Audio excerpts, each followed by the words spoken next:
नमस्कार दोस्तों, स्वागत है आपका हमारे इस चैनल पे। तो आज की इस वीडियो में हम एसएससी जेई का जो आपका आज से एग्ज़ाम शुरू हुआ है उसी के क्वेश्चन को जो कि डिस्कस करेंगे, जो कि आपका 3 दिसंबर यानी आज के फर्स्ट शिफ्ट का रहने वाला है। तो चलिए, जितने भी क्वेश्चन मिले सभी क्वेश्चन को जो कि डिस्कस कर लेते हैं कि कौन से क्वेश्चन किस टॉपिक से या कैसा क्वेश्चन आपका जो कि बन रहा है। तो हमारा जो फर्स्ट क्वेश्चन है कि अभिनव बिंद्रा ने ओलंपिक में स्वर्ण पदक किस वर्ष जीता था? तो 2008 में जो कि आपका जीता था। तो राइट आंसर हो जाएगा। देखिए, ऑप्शन हमने अपने से उठाया है, तो ऑप्शन को कंसीडर नहीं कीजिएगा कि आपके एग्ज़ाम में नहीं पूछा गया था, मतलब नहीं दिखा होगा ऑप्शन आपका, क्योंकि हमने से उठा लिया अपने से।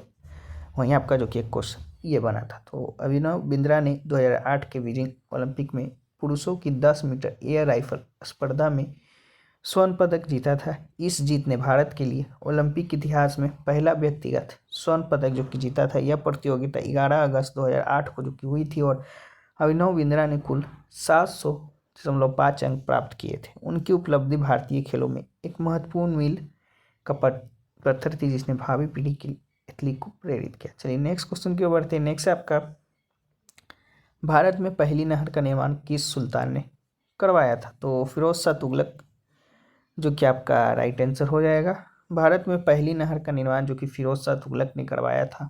उन्होंने साम्राज्य के बुनियादी ढांचे को मजबूत करने में विषय रुचि ली और सिंचाई के लिए नहरों और अन्य बुनियादी ढांचों का सबसे बड़ा नेटवर्क जो कि बनाया। अन्य महत्वपूर्ण जानकारी की बात करें तो फिरोज शाह तुगलक जो कि शासनकाल आपका 1351 से 1388 तक जो कि रहा था, ने नहरों के निर्माण का आदेश दिया था, जिससे कृषि को बढ़ावा मिल सके। मध्यकालीन भारत में निर्मित सबसे प्रारंभिक नहरों में पश्चिमी यमुना नहर और घगर नगर शामिल है।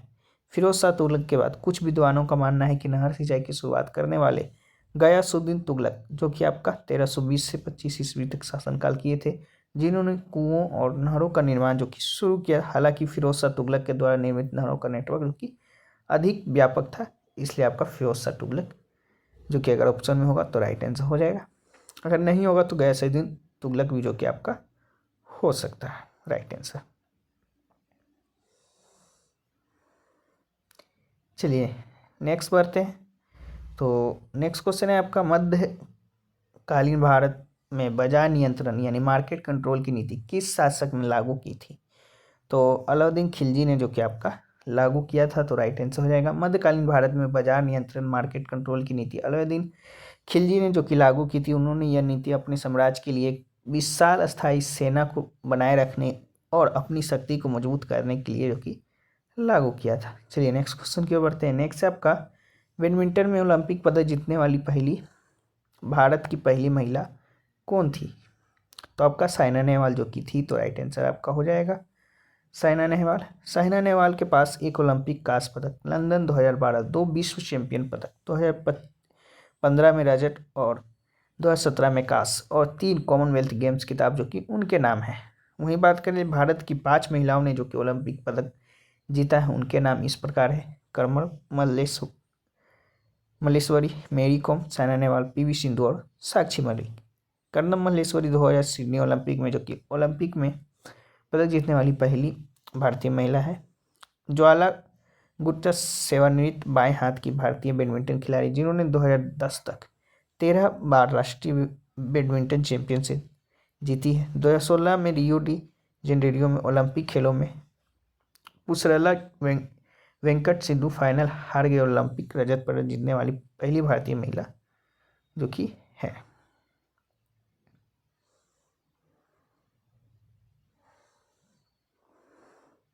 चलिए नेक्स्ट क्वेश्चन की ओर बढ़ते हैं। नेक्स्ट आपका, मैरी कॉम ने अपना पहला राष्ट्रीय चैंपियनशिप किस वर्ष जीता था? तो 2001 में जो कि जीता था, तो आपका राइट आंसर हो जाएगा। मैरी कॉम ने वर्ष 2001 में प्रथम बार नेशनल वुमेन्स बॉक्सिंग चैंपियनशिप जीती।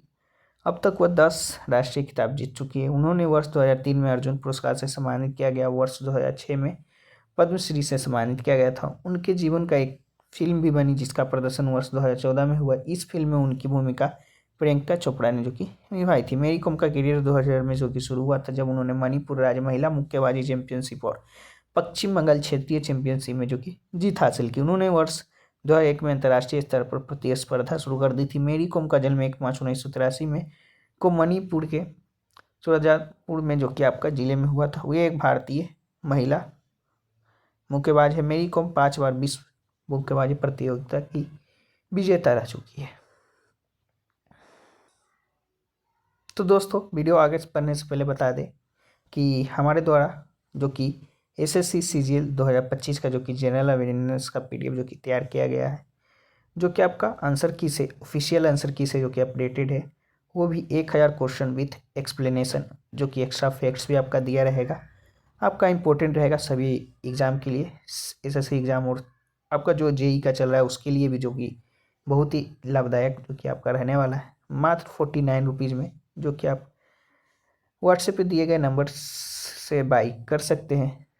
और इसमें आपको लिमिटेड टाइम ऑफर है, जो कि CHSL का जो एग्ज़ाम अभी समाप्त हुआ है कुछ दिन पहले ही, उसका भी मेमोरी बेस्ड क्वेश्चन सारा आपका जीके जीएस पोर्शन का जो कि फ्री में रहने वाला है। मतलब इसी प्राइस में जो कि CGL और CHSL दोनों का जो कि आपका जीके जीएस सेक्शन का जो कि PDF मिलने वाला है, वो भी एक्स्ट्रा फैक्ट्स के साथ। अगर आप लोग बाई करना चाहते हैं तो दिए गए व्हाट्सएप नंबर पे कॉन्टैक्ट कर सकते हैं।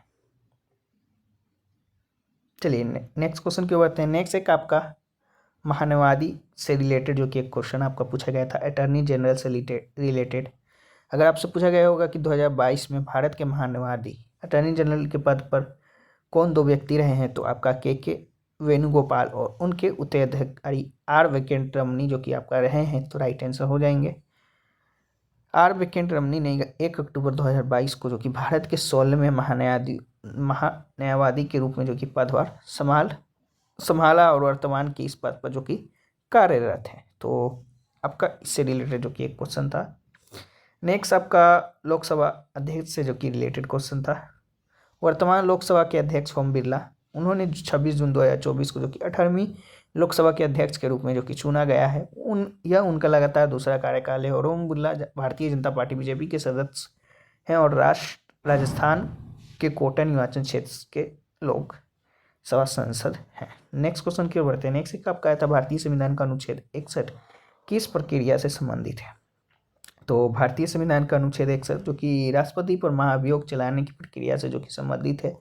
यह प्रक्रिया तब शुरू होती है जब राष्ट्रपति पर संविधान के उल्लंघन का आरोप लगता है, जिसे संसद के किसी भी सदन में पेश किया जा सकता है। नेक्स्ट क्वेश्चन की ओर बढ़ते हैं। नेक्स्ट एक आपका है, अनुच्छेद 356 के अंतर्गत केंद्र सरकार को कौन सी शक्ति प्रदान की गई। तो अनुच्छेद 356 के केंद्र सरकार को यह शक्ति प्रदान करता है कि यदि किसी राज्य में संवैधानिक तंत्र विफल हो जाता है तो वह राष्ट्रपति शासन लगा सकती है। इस शक्ति के तहत केंद्र सरकार राज्य सरकार को बर्खास्त कर सकती है और राज्य के प्रशासन का प्रत्यक्ष नियंत्रण जो कि अपने हाथ में ले सकती है। नेक्स्ट है आपका, भारतीय संविधान का अनुच्छेद 163 राज्यपाल और किस संस्था के बीच की संबंध को परिभाषित करता है। तो भारतीय संविधान का अनुच्छेद 163 जो कि राज्यपाल और मंत्री परिषद के बीच संबंध को जो कि परिभाषित करता है। यह अनुच्छेद बताता है कि राज्यपाल को उनके कृत्यों में सहायता और सलाह देने के लिए एक मंत्री परिषद होगी, जिसका प्रमुख मुख्यमंत्री होगा। नेक्स्ट क्वेश्चन की ओर बढ़ते हैं। अनुच्छेद 134 अगर आपसे पूछा होगा तो भारतीय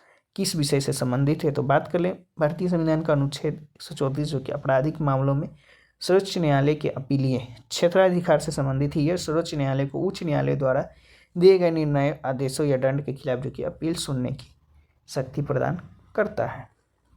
नेक्स्ट एक आपका रीजनिंग से पूछा गया था, जेल जो कि आज़ादी को बताता है, तो स्कूल आपका क्या होगा। तो स्वतंत्रता, शिक्षा, ज्ञान, अनुशासन। तो स्कूल आपका शिक्षा जो कि आपका हो जाएगा, क्योंकि जैसे जेल के लिए संबंधित शब्द आज़ादी है, उसी तरह स्कूल के लिए उससे सबसे उपयुक्त विकल्प जो कि शिक्षा आपका हो जाता है। नेक्स्ट है आपका, सड़क परिवहन अभियंत्रण में मीन हेडवे को किस रूप से मापा जाता है। तो टाइम मीन हेडवे या स्पेस मीन हेडवे। तो सड़क परिवहन इंजीनियरिंग, ट्रांसपोर्टेशन इंजीनियरिंग में मीन हेडवे को जो कि औसत हेडवे को आमतौर पर टाइम मीन हेडवे के रूप में जो कि मापा जाता है। तो टाइम मीन हेडवे जो कि आपका राइट आंसर हो जाएगा। नेक्स्ट आपका देख लेते हैं कि अब कौन कौन से सेक्शन से जो कि आपका क्वेश्चन पूछा गया था। तो टेक्निकल से बात कर ले तो टिम्बर से, एस्टिमिन इन आरसीसी से, लाइम स्टेबलाइजेशन से, comprehensive and flexible strength constant से,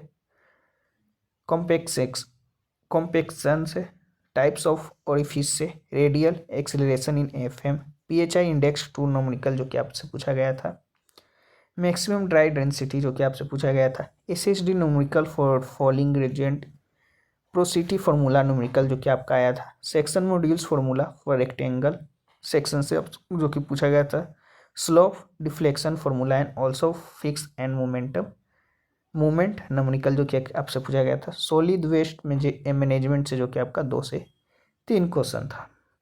वहीं बात कर ले जीके सेक्शन में मुगल काल से 3 question, Olympic medal sport person से जो कि ऊपर डिस्कस करा ही दिए हैं, रैंकिंग इंडेक्स से, इमरजेंसी से, गवर्नर से, आर्टिकल प्रेसिडेंट सुप्रीम कोर्ट से, बायोलॉजी से जो कि एक भी क्वेश्चन नहीं देखने को मिला, डीजेस पहले फेवरेट था अब 0 हो चुका है, डीजेस से जो कि आपका एक भी क्वेश्चन देखने को नहीं मिला है। तो ये रहा ओवरऑल पेपर का जो कि आपका रहा कि किस तरह जो कि आपका आ रहा है।